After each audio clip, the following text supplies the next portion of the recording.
Well, votes are still pouring in, still being counted, but it's still a little too early to tell exactly which minority will be the scapegoat in this election. Low African-American turnout, obviously a popular excuse for Democrats, but they just don't have the data that they really need to be able to blame them, at least not yet. Looking to the Republican side, they're looking at Florida, hoping that Latino voters, especially female, come through for them as a viable path to blame for all of their party's shortcomings. But the night is young, plenty of groups are still out there. You have young voters, old voters, Asian voters, all still in play. Muslims, Cubans, certainly the list goes on. And some minority will be to blame tonight. The only thing we really know for sure at this point is that no matter what happens, it will not be my fault. And I didn't vote. I hope you voted. Looks like Donald Trump lost, or Kamala Harris lost the election, and Donald Trump is going to be our 45th and now 47th president of the United States. So what happened in this election? We had a lot of progressives making predictions that Donald Trump was going to lose. And if you're going off of if you are going off of the historical view of what makes a campaign good or bad, you would expect Donald Trump to lose. All he could talk about is insane personal grievances that he had. He was not reaching out to build a broad coalition, actually kind of really riling up his base, going after these massive podcasts that have a lot of lower educated white men listening to them, such as Theo Vaughn, such as Joe Rogan, and all of these other podcasts that he did. And so you'd be forgiven for thinking that maybe Donald Trump isn't going to win this time. And we were seeing polls that said that Donald Trump was actually going to, like, he was tied, but people were doubting the accuracy of these polls. And so you had people like Emma Vigeland, Vosh, Kyle Kalinske, Hassan, all making predictions that Donald Trump was going to lose, and he didn't lose. During the election, we had some updates. Let's play this video from Kyle. 11% say immigration. He's covering Democratic election fraud live. So they're already starting, because they know, as I'm about to demonstrate for you, the numbers really, really do not look good for them. And I warned you guys about this red mirage scenario. It's going to look early on in the night like Trump is winning and the Republicans are doing well, because they count most of the election day numbers are counted first, and that skews more pro-Republican, but then the mail-in ballots are usually counted second, and that skews more Democrats, so it'll look like Trump and the Republicans are up, and then the Democrats will come back and win. I'm really, really hoping that we don't even have a red mirage today to avoid a hell of a lot of trouble, right? Because if at any moment he's up, even if it's like 26% of the votes counted, he's going to come out and he's going to declare victory, and he's going to try to get all the Republicans to fall in line. He's going to try to make the media kowtow in fear, and he's going to try to steal it, right? So I hope we don't even have the opportunity for a red mirage scenario that allows him to come out and fakely declare victory. But he's already working on the bogus election fraud bullshit. Again, he said, a lot of talk about massive cheating in Philadelphia. Law enforcement is coming. Okay, so let's skip to some of these exit polls that Kyle is talking about, and this is during the election. Really, really rough for Trump and the Republicans. That does not bode well for them moving forward. So here's another number that is actually a very good number for Kamala, even though you might not think so if you look at it and you don't know the backstory. But who do you trust to handle the economy more? Trump 51%, Kamala Harris 47%. Now, again, you could be forgiven for looking at that and saying, wait a second, a 4-point lead for Trump. That seems good for Trump on that issue. That's wrong. So there's only two issues where the Republicans have a real built-in advantage, where they usually are up double digits. That's immigration, and that's the economy. For Trump to only be up 4 when it comes to the economy over Kamala is really not good for them. All right. More. This one is just about satisfaction. Unsurprisingly, 43% of the country is dissatisfied. 29% are angry, and only 19% are satisfied. Now, those numbers obviously are horrible, but in terms of, hey, does this help Kamala or Trump more, I wouldn't read too much into that. We don't have clean lines in this election. It's not like an incumbent versus a non-incumbent. The lines are all skewed because Trump was president for 4 years. I just want to skip to him talking about these exit polls. Yeah, but Wisconsin exit poll, this is also very interesting. So in the swing state of Wisconsin, the number one issue is the economy, 35%. Number two is democracy, 32%. Then you have abortion at 18% and immigration at 9%. Again, overall, those numbers look much better for Kamala Harris than they do for Donald Trump. This one is kind of devastating for the big man. This one right here is devastating. Again, NBC News exit poll, opinion of Donald Trump. 44% favorable, 54% unfavorable. So he's minus 10. Now, So Kyle he's been keeping a really good track of these polls all throughout this election season. And even up until election day, he was seeing data from these polls that he was thinking was good news for Kamala Harris and showing signs of weakness for Donald Trump. So how is Kyle so wrong? And how is all of these progressives that are talking about these polls showing weakness for Trump so wrong? And I think that this is kind of exposing a bigger issue that people are experiencing. And that's that a lot of Americans just aren't really in tune with politics. A lot of people watch Joe Rogan and they think that he has well-informed political opinions. People aren't tuning into, like, there's not a significant portion of the electorate turning into the Majority Report every day and listening to them interviewing some torts lawyer who is suing a company for unfair practices. They're just not in tune with that. Yeah, exactly. The Democrats, and I do think to an extent the progressives that are kind of not really their social media wing. They're not in tune with the Democratic political machine.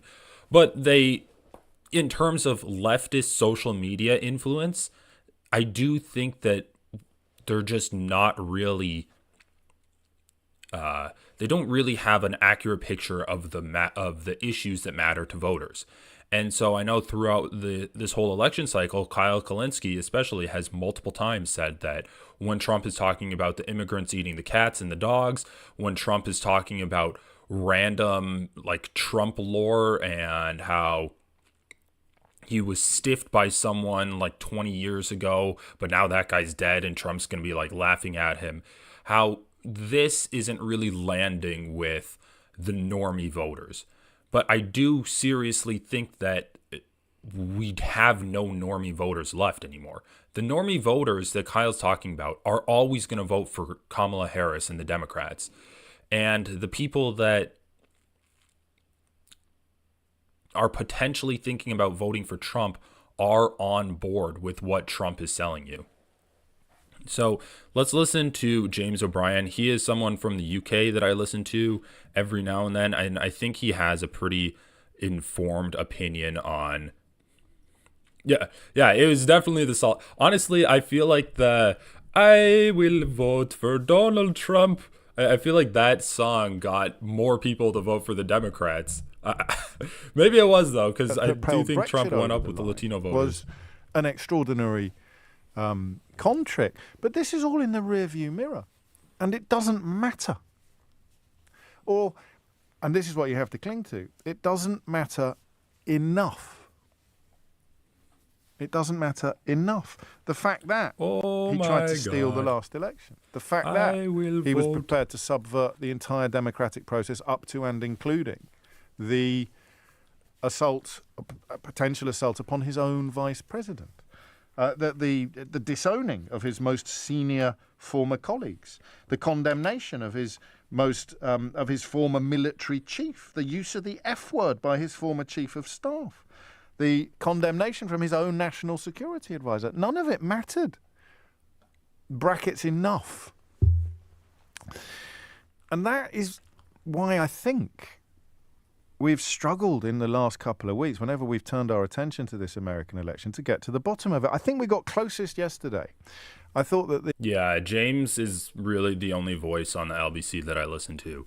And I did see that interview of the Indian woman talking to an IDF spokesperson, and she did a great job pressing that person. And anyway, James O'Brien is making the case here that essentially all of the issues that the Democrats were running on, trying to paint Trump with the brush that he's just bad and you just should vote for us because Trump is so bad. He did January 6th. Look at all of the administration that he kicked out because of personal grievances. Look at all these generals that are coming out calling Trump straight up fascist. That doesn't matter to people anymore. January 6th was almost 4 years ago. People forgot about that. You can't just point at Trump, call him a fascist, and expect people to not vote for him. People don't know what fascist means. And if it means that Donald Trump gets to own the libs, they're going to vote for him.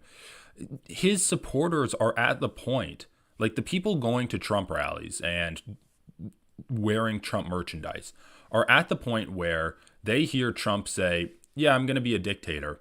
And then they support that. They want him to be a dictator. And this messaging that we're getting from the Democrats, which again was, I'm not Trump, isn't going to work when the American population has had 4 years of forgetting about Donald Trump in the public eye. And let's just finish this, but then I do have another point to make about the right-wing media apparatus and how it's just completely blowing over anything that liberals are doing at the moment. The question of what is it about America that we don't understand was the closest we got to acknowledging that there's something going on that turns a lot of our presumptions upside down. One thing, for example, and this has resonance in some elements of British politics. If you're a second or third generation immigrant in America, you are not going to be necessarily any more casual towards the rhetoric, the anti-immigrant rhetoric of Donald Trump than you are if you can trace your lineage back to the Mayflower. If you are prioritizing your personal financial health over everything else, and someone is telling you that your personal financial health is being compromised by immigration, most obviously illegal, but of course it's always a very, very short hop to legal immigration, getting hit with the same attack lines, then you're not going to think, well, my granddad was an immigrant. You're not even going to think my dad was an immigrant. Just look at some of the people who have risen in the Conservative Party in recent years. You're going to think, well, actually, no, they're a threat to me as well. So those three things, I still can't quite unravel or riddle. So the Dixville thing is easy. That was me naively thinking, oh, well, the game's up. If three people... And I think what he said there is an important point, because we did see a lot of Latino voters breaking towards Trump. Let's see. Can I get a demographic? So these are the swing state results. So election exit polls show economy, immigration, and democracy among top issues for voters. And we can just see that even people that say immigration is an important part of a platform for them, that's an important issue to them. If anyone says immigration is important to them, they're not going to be pro-immigration. So you're not going to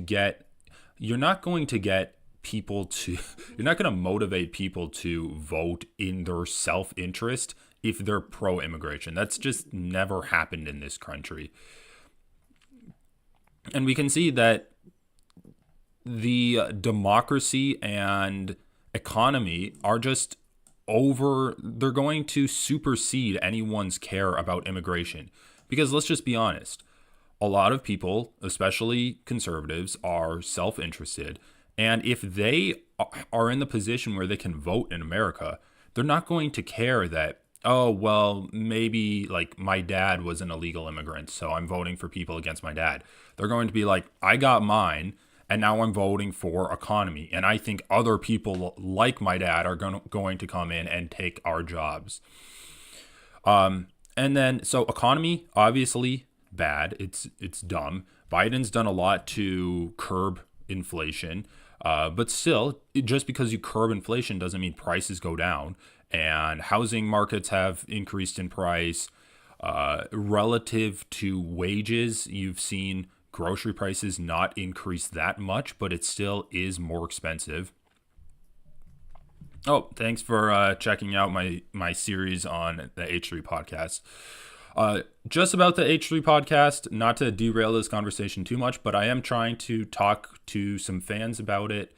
And I have like this whole segment of Ethan Klein kind of like breaking down, which is this post-election thing, and Ethan blaming leftists and liberals for Kamala Harris's loss, which I do have a little bit of a segment on that in this episode. But Okay, so let's just stick with this headline. Election polls show economy, immigration, and democracy among top issues for voters. So economy, bad. People that are bad in terms of Kamala Harris winning. People that talk about economy usually just say, I want my prices to be lowered and I want my taxes to be lowered. That's kind of what they say here. Immigration, obviously bad for Democrats. Democrats haven't even really stuck up for, they've barely pushed back against dehumanizing immigrants. So that's obviously that's an issue that the Democrats have already conceded coming into this election. Democracy. Now, democracy is interesting. I showed this Kyle Kalinske video where Kyle was he was breaking down these exit polls, and he was saying that democracy was the second highest issue. And that makes sense in the sense that, you know, if you're thinking about it from the standpoint of January 6th, but another issue with democracy is this is a conspiracy theory that the Republicans have been pushing about the Great Replacement theory, which is the theory that Democrats are coming in, they are busing in illegal immigrants into swing states, and then those immigrants are going to be basically replacing your vote as a white person or as a anti-immigrant person, basically. Someone who's already in America and not supporting the Democrats. And Elon Musk went on Joe Rogan's podcast. I don't know exactly when, but it was pretty close to before the election. And he says that if Kamala Harris loses, that could be the end of democracy because she's going to legalize Puerto Rico as a state. She's going to make D.C. a state. They're going to have way more electoral votes. They're going to bus in all of these illegal migrants to just swing the election. Democrats are causing immigrants to come in so they can get votes. And so democracy being like the number 3 or number 2 issue for voters on exit polls isn't necessarily a slam dunk for Kamala Harris. And I think that people really are genuinely concerned about this crazy thing. And I think it's hilarious. Like, why would we not give voting rights to Puerto Rico? Why would we not give voting rights to people in D.C.? I think the whole electoral college system is crazy. And then we also have another huge issue is that people were they had like negative opinions about the track that America was going on, and they were negative about America's future. And so what do we have? We have Donald Trump saying we're going to make America great again. That's pretty obvious. And we have Kamala Harris saying, yeah, I want to do anything different than what Joe Biden was doing.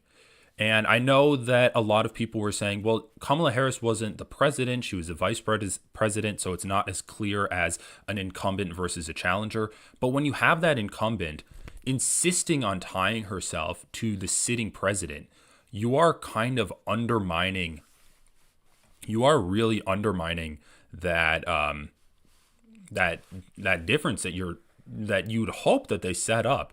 And when the views are this bad about the direction the country is going in, it is political malpractice to tie yourself with the sitting current president. All right, what else do I have for you? We have Hassan's. Let's just get some reactions from some Is progressives. Kamala losing? Is it too early to say? For Pennsylvania, we do not know. But Pennsylvania is the tipping point state. If Pennsylvania falls, it's Jover. There's still some same day to come in. Let's see this remaining 10%, what that does to this margin. Again, the same day seems to be favoring Trump. How much is it going to favor Trump? Is it going to bring it down back to this level completely? Is it going to stabilize? But that's the most complete county we have in Pennsylvania right now. And I think we said at the start of the night, 90% in, it's a Kamala very Harris is key one because underperforming this- in comparison to past performance, in comparison to performance from Joe Biden. That is a really bad sign. Sorry, I have to be fucking honest. That is a really, really bad sign. And we talked a lot about young men who are breaking for Trump. We saw the MAGA hats and some of the long lines at the universities. Yep. Is that unexpected at the level of the lines you're seeing? I think both Okay, I'm done sides calling shit. I literally said, what if all the young people that are voting on college campuses are voting for Donald Trump? I didn't mean it. When I said that, I meant like, haha, like, wouldn't it be funny? Like, that's probably not real. And now it's looking like that might have been happening. And I was just, that's my bad, guys. Fuck it.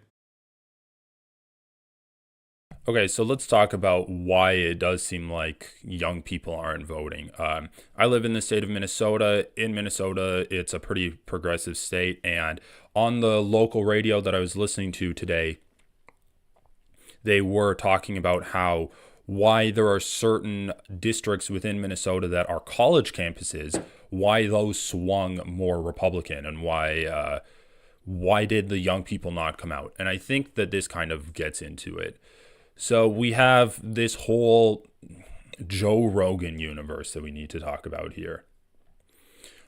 This is from Reuters. Podcaster Joe Rogan endorses Donald Trump for president.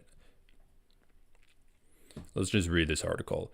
Washington, November 4th. Popular podcaster Joe Rogan, who recently interviewed Republican presidential candidate Donald Trump for nearly 3 hours, said on Monday he has endorsed the former president in the race to the White House. Trump faces Democrat. Okay, we've got this. So this is what I think is so funny. Harris has got multiple celebrity endorsements. And this is Reuters acting like celebrity endorsements do anything.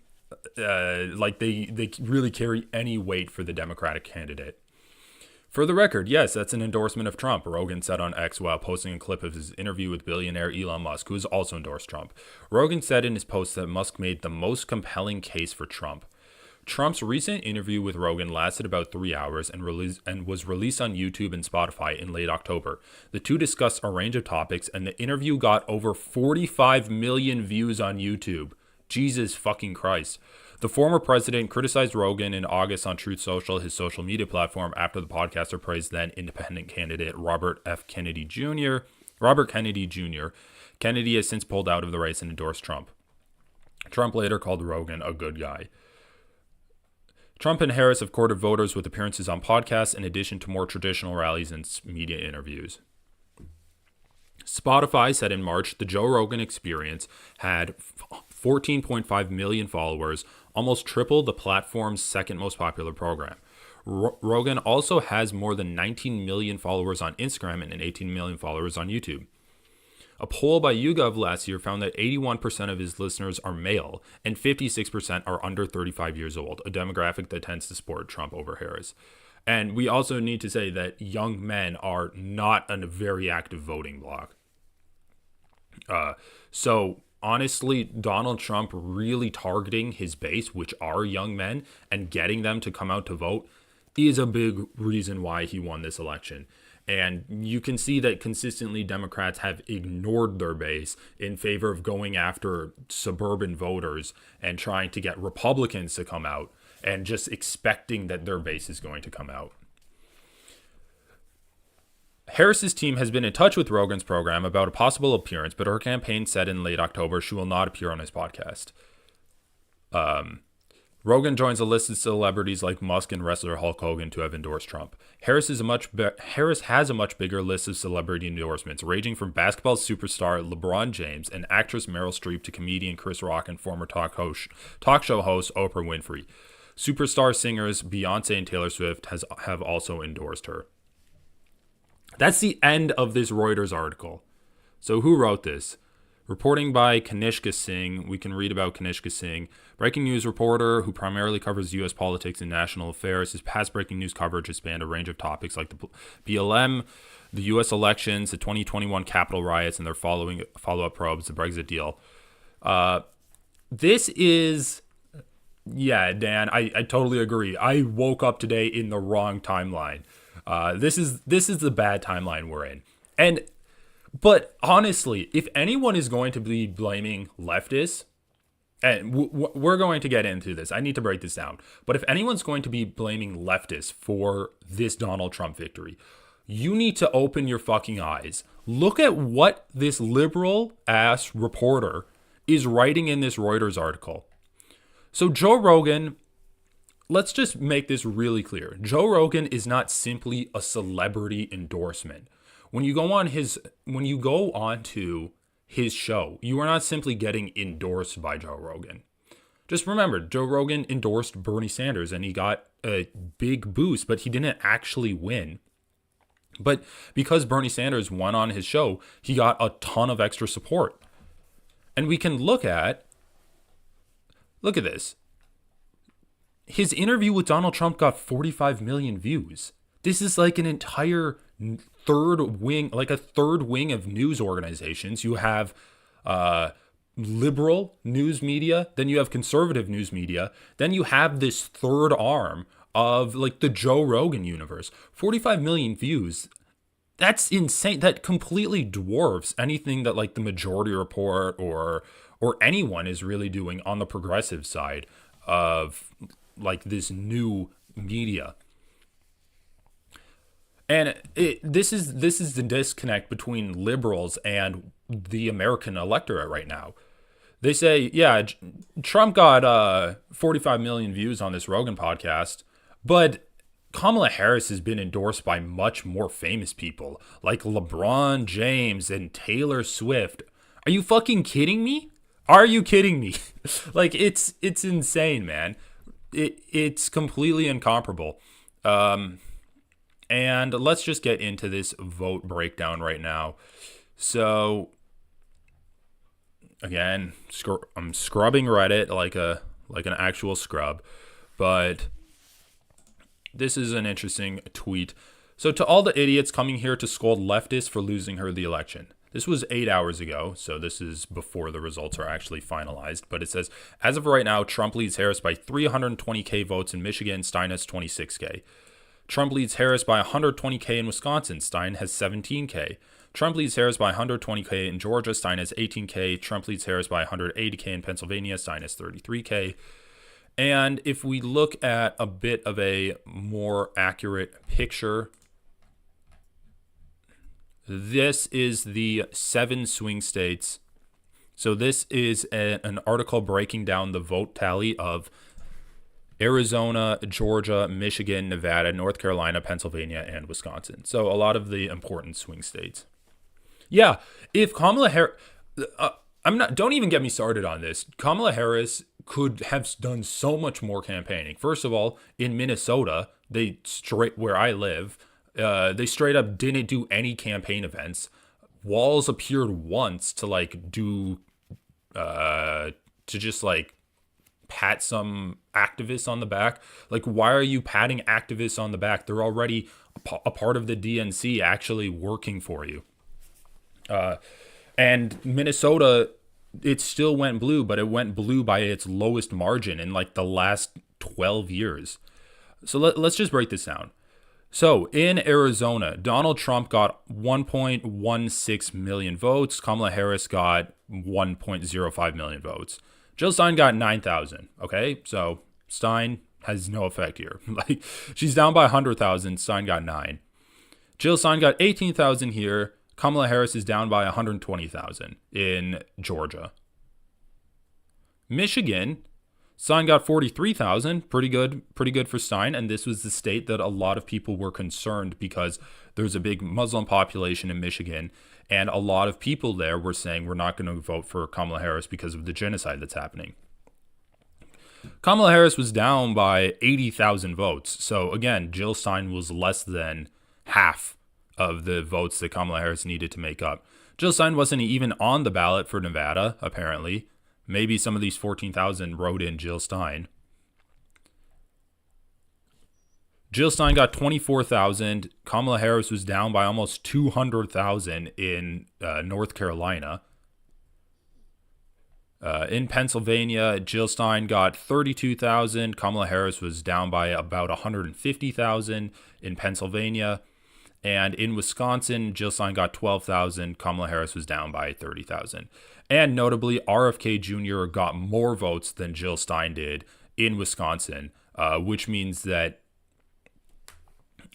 he was hurting Trump. So these 17,000 votes probably would have even gone to Trump if RFK wasn't running. So let's get this straight. For all of the people that were voting third party to try to strengthen the third party, to try to punish the Democrats. Honestly, it didn't end up mattering in the end. What we saw is that this third-party coalition that you were desperately trying to build up was ultimately irrelevant to actually change the outcomes of any of these swing states. And I know that we can dunk on some of the posts in H3. So to the leftists who didn't vote, when my sister who lives in a red state loses her right to live if her unborn fetus is in jeopardy, I will blame you as much as I blame people who voted for Trump. Like, it's completely insane to criticize leftists that didn't vote. There are so many more things that the Democrats can be doing to actually try to drive voter turnout. Let's see. So we covered this. And I can really get into the polls and how voter turnout was so much lower. But I think that I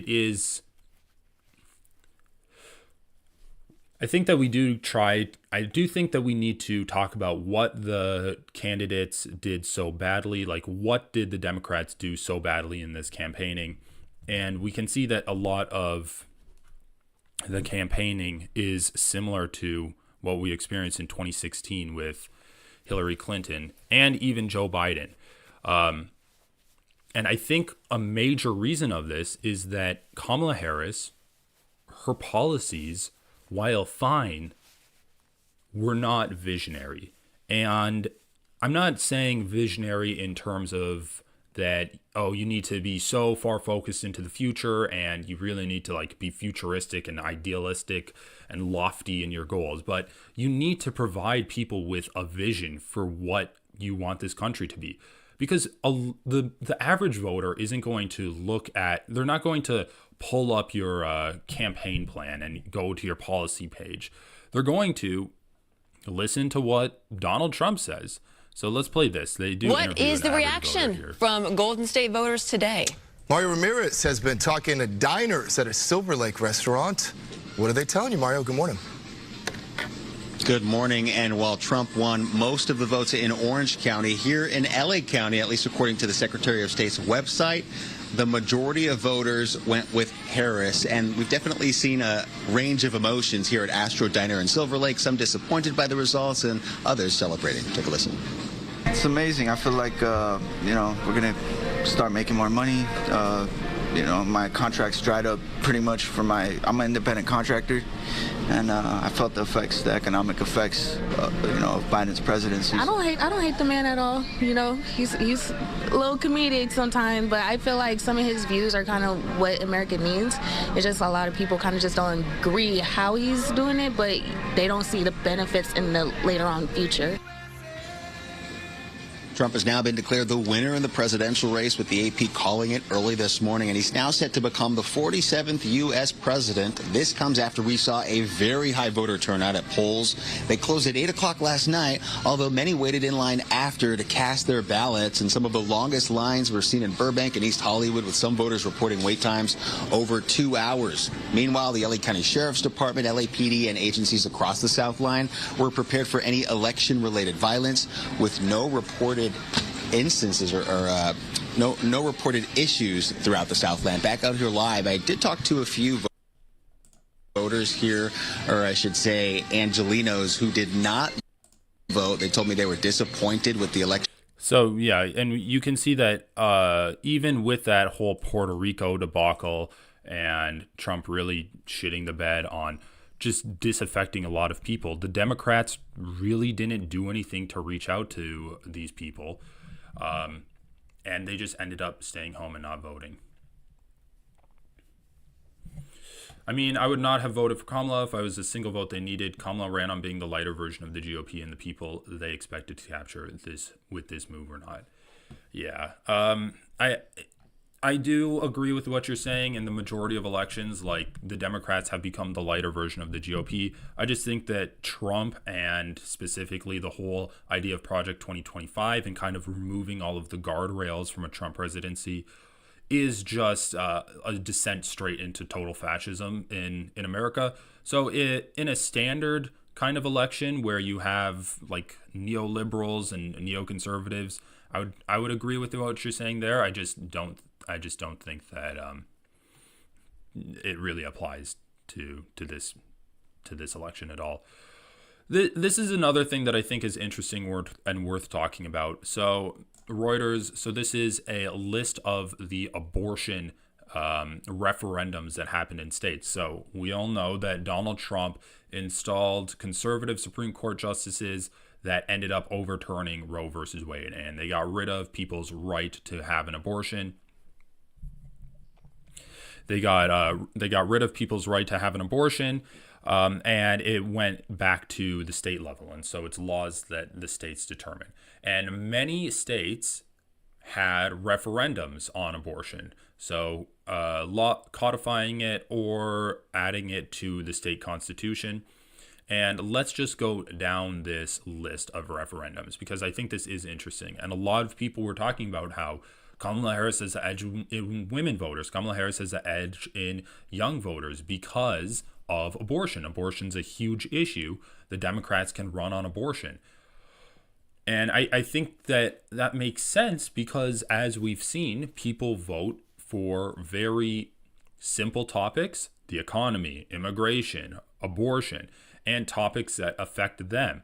And even though immigration doesn't really affect people, they're racist, right? And you can play off of that racism, off of that xenophobia, and kind of the fear of missing out. And I think immigration is an issue just intrinsically tied to the economy, at least in American politics. So let's just get into this. Here are the results as projected by Edison Research, unless otherwise noted, of voting on state-level ballot measures in Tuesday's election. Florida failed. The ballot measure, which came up short of the 60% required to pass. So people don't realize, but Florida passed a measure that says that referendums that affect the constitution of the state need to have 60% support to pass. And I think that this referendum had like 55%, or it was pretty close, maybe 53%. So the majority of people did want abortion to be added to the Constitution. They did want abortion rights, but it came up short to actually affecting the Constitution. Also, ironically, the referendum that added this rule that you need 60% didn't get 60%. So, I mean, Florida's just doing some crazy stuff right now. So since May, Florida's banned abortions after the 6th week of pregnancy with rare exceptions. Arizona passed. The ballot measure amends the state constitution to agree abortion rights up to fetal viability, generally considered to be around 23 or 24 weeks. Missouri passed. Nevada passed. Montana passed. Colorado passed. South Dakota failed. The Associated Press projected. So South Dakota did fail. Nebraska failed. New York passed. Maryland passed. Yeah, I think it was 57.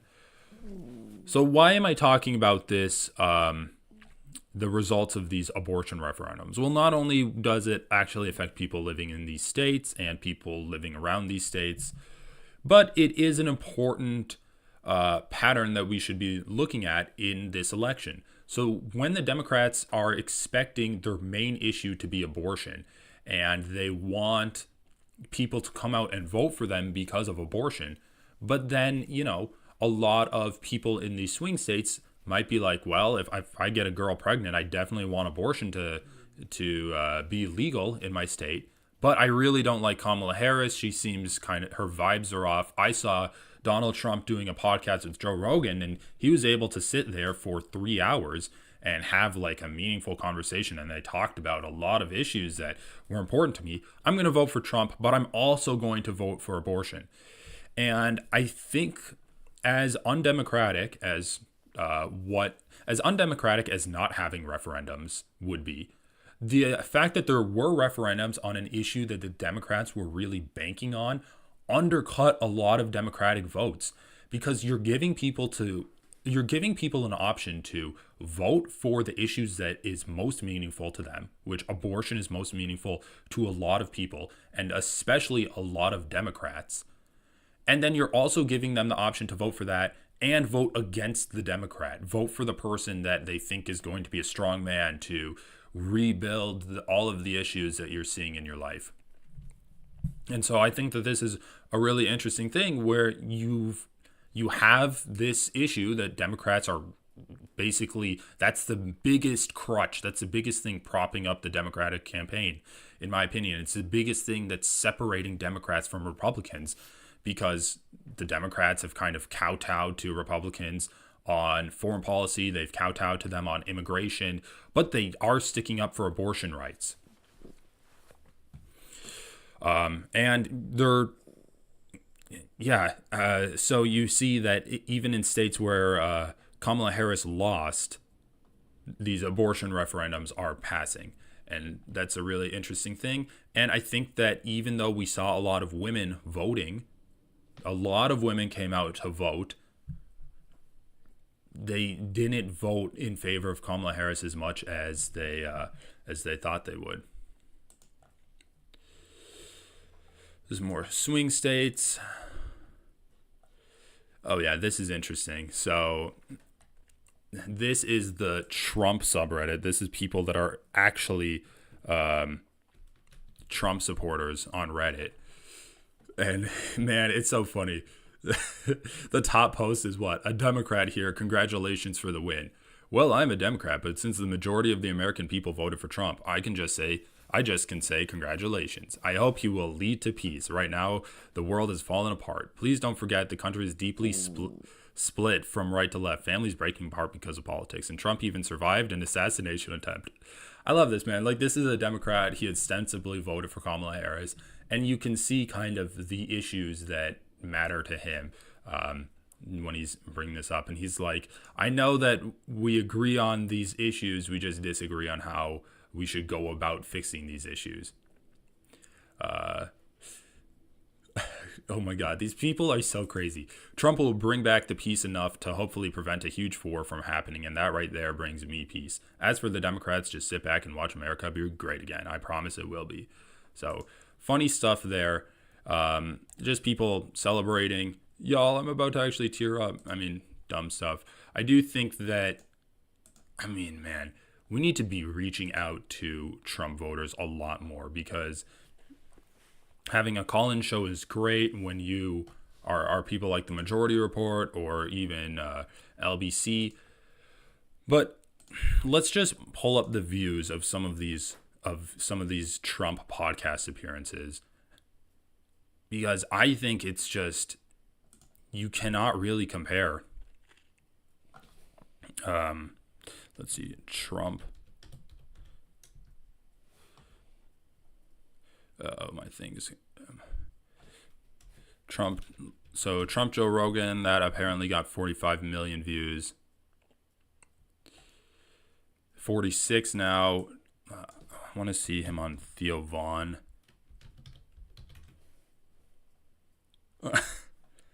14 million. Yeah, so Trump is just reaching a much wider amount of people than Kamala Harris was doing. And the fact that she declined an appearance on the Joe Rogan podcast because she didn't want to go to Texas at a specific time and do a 3-hour conversation is really telling. The bright point of this whole election cycle was Tim Walz. But there's only so much that he can do when the main candidate is refusing to go on these massive platforms. And yeah. And then that's the other thing. The other thing is just that, I mean, the whole point of my stream today is that Kamala Harris ran a bad campaign. And let's look at all of the issues with her campaign. What were they? Well, I said before that a big issue is that she refused to kind of recognize the changing media environment and then adapt to that. She really didn't make herself available to people in terms of, yeah, I mean, that's also true. Trump is an actual entertainer on podcasts, and he can do podcasts. He was like built for podcasts. Kamala Harris, I honestly kind of zone out whenever she starts talking, because to me, she gets in this preachy mode a lot. And this was my main criticism of her performance in the debate with Trump, where she would sometimes get on this tangent and she would just keep going on. And it would sound like it's just pre-rehearsed preachiness from her. And I use preachiness in the sense of how a preacher would talk to his congregation, and he would have this cadence, and it would just kind of be a vibe that they're doing. But the vibe that Kamala Harris was preaching with was off, and it did seem really insincere because it seemed like she was trying to put so much sincerity into her voice. I hope you survived there in San Antonio. It did seem that she had negative riz, and maybe that's why Kamala Harris didn't do all of these podcasts, because her advisors weren't confident that she was going to come out of them the other side doing well, and maybe that's also why she did pick Tim Walz to be her running mate, because he's by far the most charismatic out of all of the potential candidates that she was looking at as vice president. And unfortunately, they really did not utilize Tim Walz well enough. So that's one thing. Bad candidate just in terms of personality, but let's just ignore that, because I think that this is bigger than, oh, we just didn't pick the right candidate, because the Democrats had a bad campaign strategy.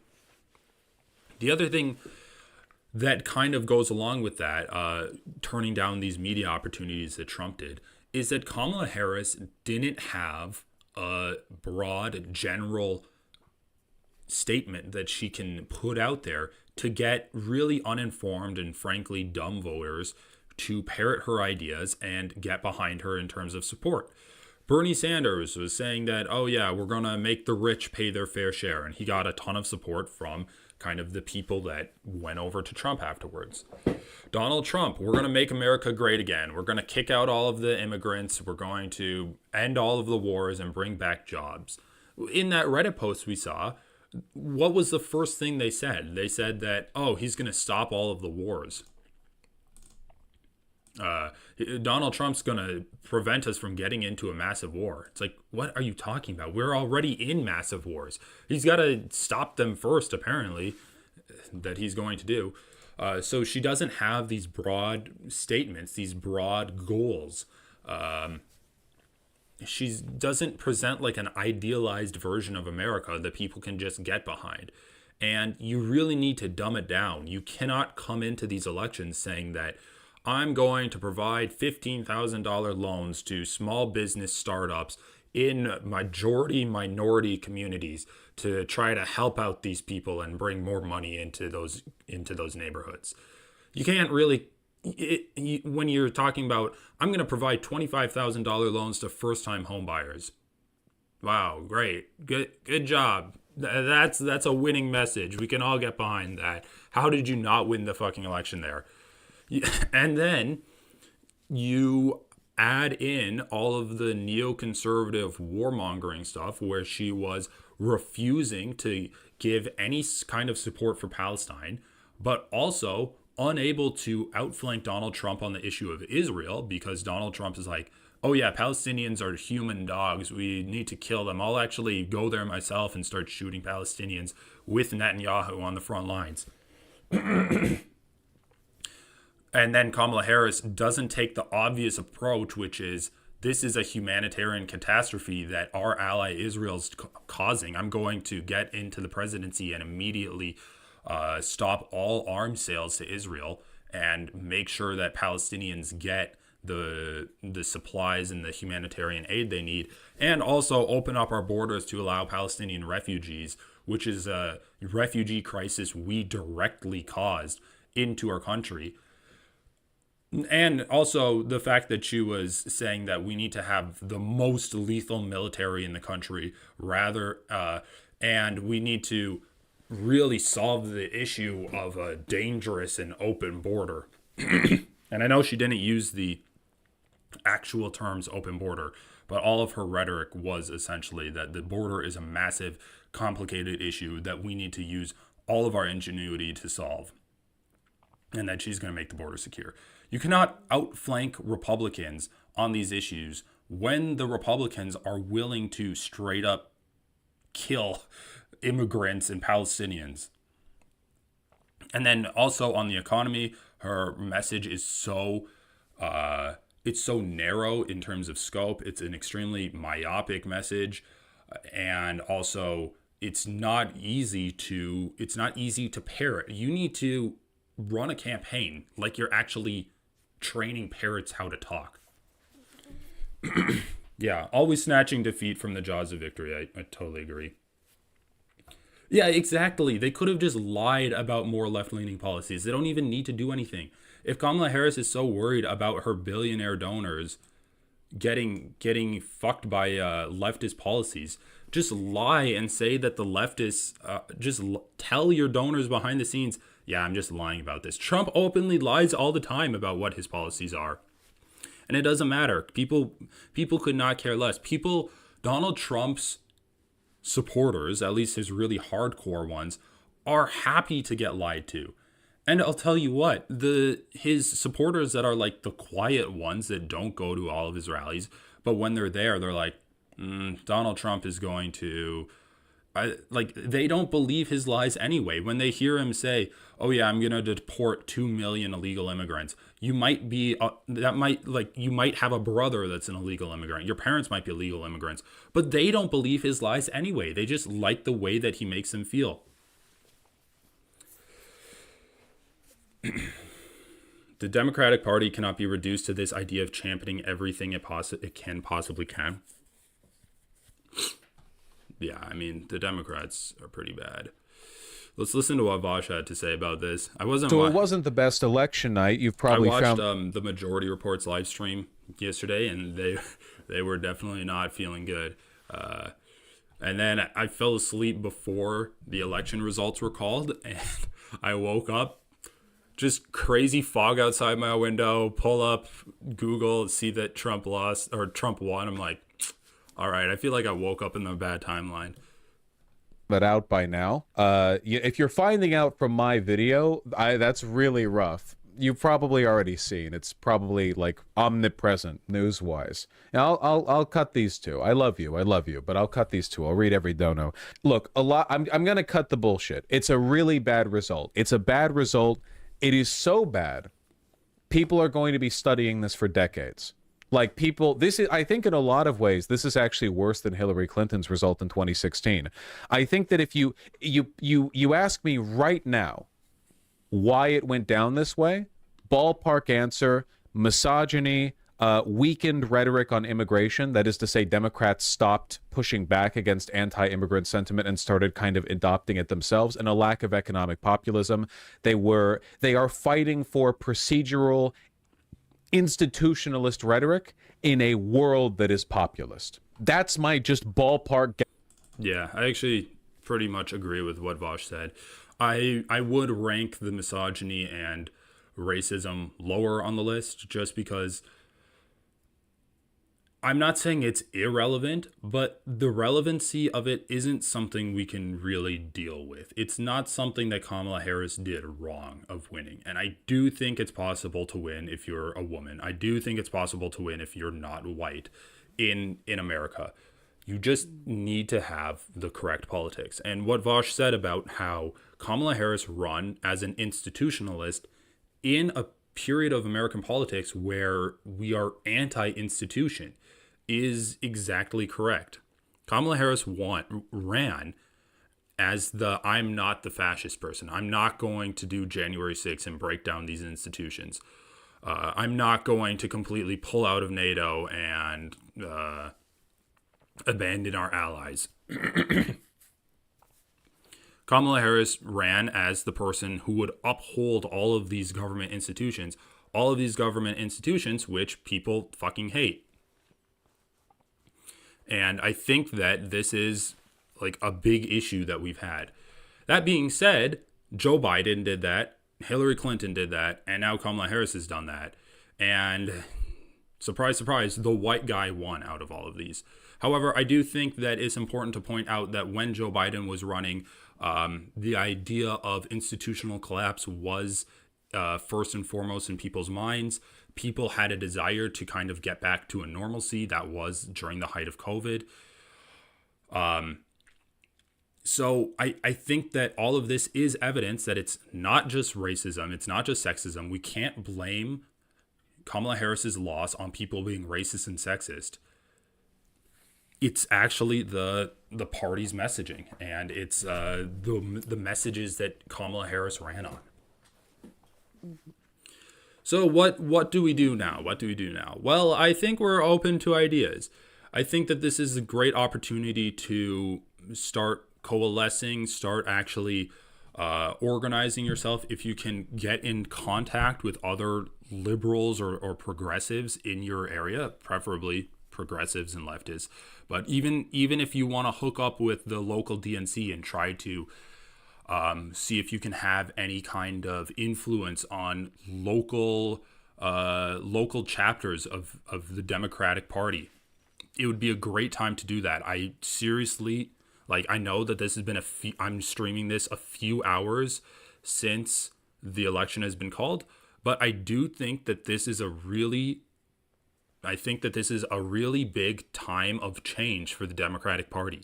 And as crazy as the people that are saying I'm too left to vote for Kamala Harris, as crazy as they are, I do think they have a point that now that the Democrats lost, they're going to be reeling. They're not going to know what to do. And it's going to be up to, they're going to be open to new ideas.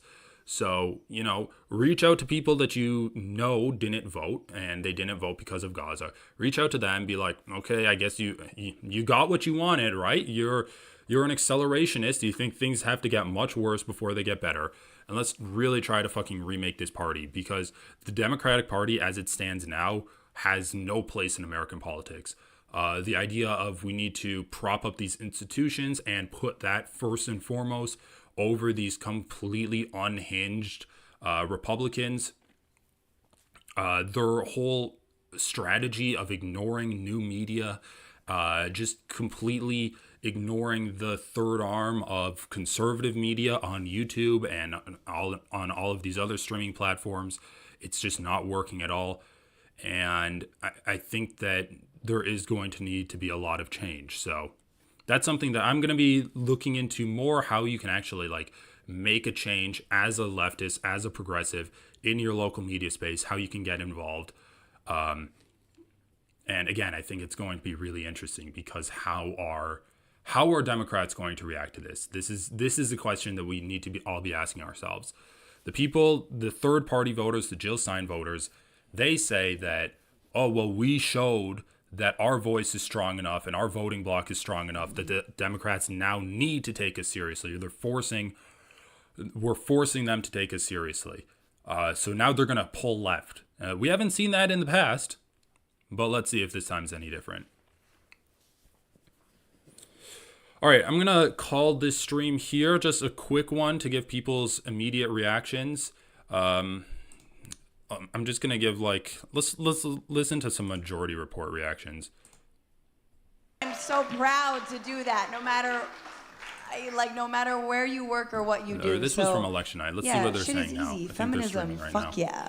Esben M says, a lot of people are convinced the economy is bad because prices are still high, but corporations were never going to lower prices of their own accord. They just pocket the surplus. Yeah.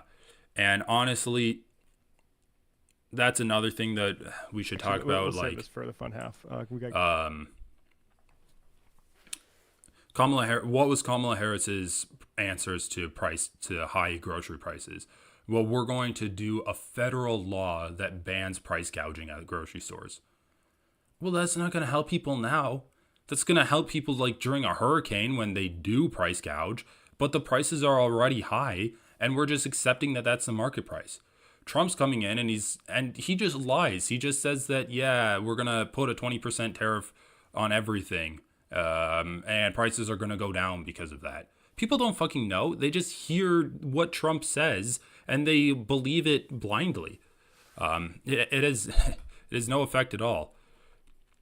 Anyway, I think we're going to call it there, but thanks for watching, everyone. This has been a crazy week so far, and it's only Wednesday.